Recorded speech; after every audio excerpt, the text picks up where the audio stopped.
每周五間的 talent show 才藝表演再次如約而至，持續為校園注入活力與歡樂。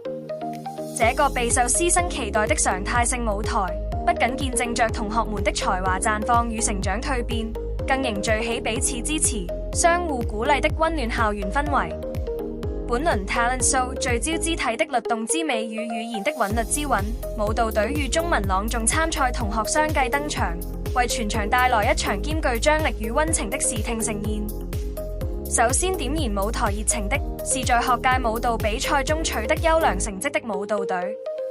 伴隨着節奏明快的動感音樂，舞者們以活力滿滿的舞姿、整齊劃一的動作，充分展現出紮實的舞蹈功底與默契的團隊配合。緊接着，在中文朗誦比賽中斬獲優秀成績的參賽者們，神采奕奕地邁上舞台，為大家呈現一場別具感染力的語言藝術盛宴。同學們精心挑選經典中文篇章，以字正腔圓的發音、抑揚頓挫的語調，將文字深韻的情感與獨特意境娓娓道來。透過他們的聲音、漢語的優雅韻味與文字的力量得以充分彰顯，既展現了同學們紮實的語文素養。